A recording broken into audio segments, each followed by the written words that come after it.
Sa halos isang buwan ng Iran War, nagawa na halos ng US at Israel ang lahat ng estilo ng pakikidigma, ngunit di pa rin sumusuko ang Islamic Republic of Iran. Habang namimilipit sa pait ang buong mundo dahil sa epekto ng pagsirit ng presyo ng langis, bunsod ng kaguluhan at pagkontrol ng Iran sa Strait of Hormuz, mahigit 10,000 mga tropa ng US ang ipinadala sa Middle East para sa isang misyon na pinangangambahang babago sa direksyon ng digmaan. Ito ay ang paglusob at pagkubkob sa isang maliit na pulo sa hilagang bahagi ng Persian Gulf, ang Karg Island. Bakit pagtutuunan ng US ng pansin at pagbubuhisan ng buhay ang kapiranggot na islang mas maliit pa sa Manhattan? Ano ang implikasyon ng isang US ground invasion sa Karg Island at bakit ito inihalin tulad sa paglusob sa Iwo Jima noong World War II? Yan at iba pa ating pag-uusapan sa video na ito.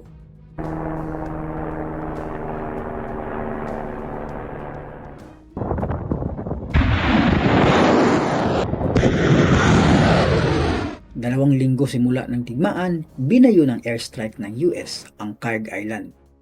May layong 20 kilometro mula sa baybayin ng probinsya ng Bushehr sa mainland Iran. Ang hugis pahaba o oval na pulo ay may lawak na 20 square kilometers o 2,200 hectares. Sa ganitong lawak, kinailangan ang isang malaking puwersa upang masakop at makontrol ang pulo. Bakit ganoon na lamang kahalaga ang Karg Island? May layong mahigit 680 kilometers hilagang silangan ng Strait of Hormuz.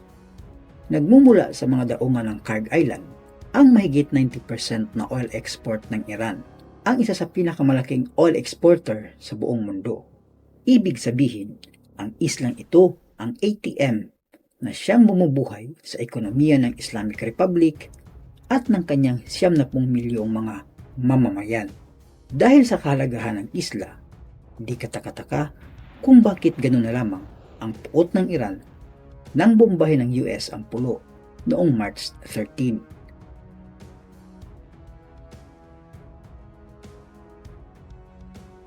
Maliban sa mga malalaking oil refineries, may mahalagang papel din ang Karg Island sa makulay at mahabang kasaysayan ng Iran.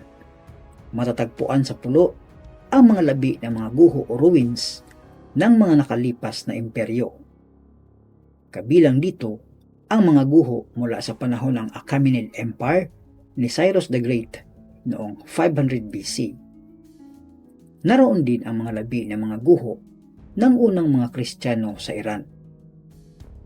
Ayon sa mga general ng Islamic Republic, mahigit 30 taon nang ginawang muog ang isla, bunsod ng kahalagaan nito sa Iran. Noong kasagsagan ng Iran-Iraq War, sinubukang sakupin ng mga puwersa ni Saddam Hussein ang Karg Island.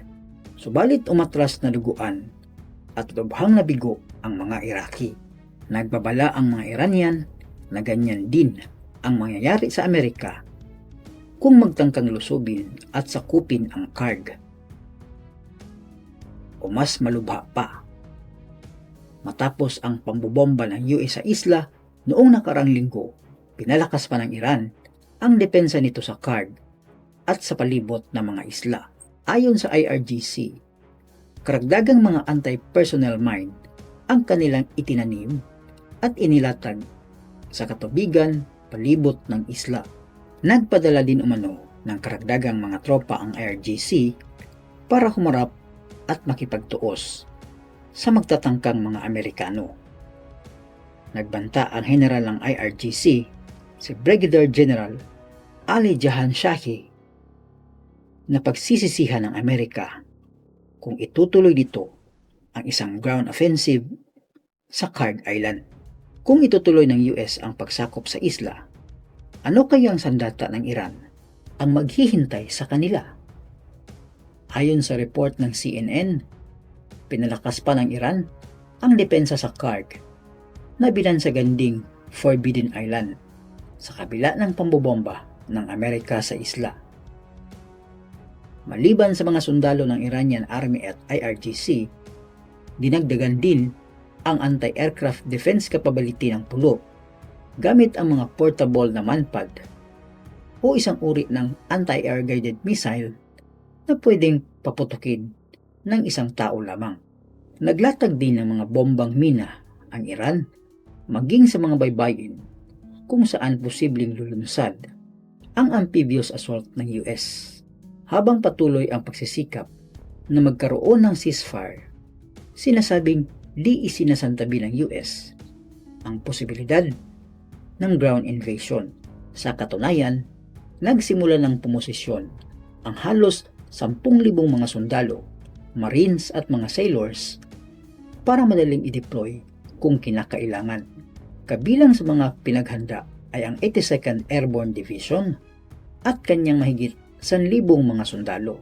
Kasama dito ang isang batalyon ng mga paratrooper mula sa 1st Brigade Combat Team. Kasali sa malaking military build-up ay ang 11th Marine Expeditionary Unit mula sa Boxer Amphibious Ready Group na may mahigit 4,500 na mga Marines.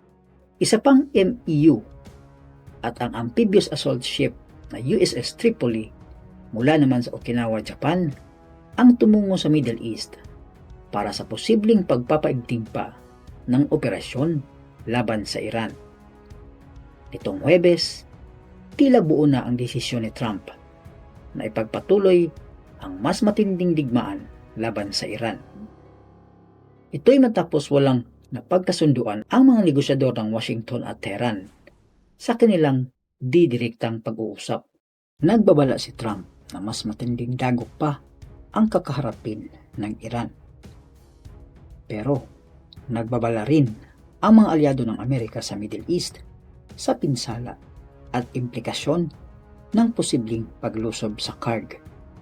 Kasabay nito, iniulat ng Israel na napaslang ng IDF sa isang strike ang hepe ng IRGC Navy na si General Alerisa Tangsiri.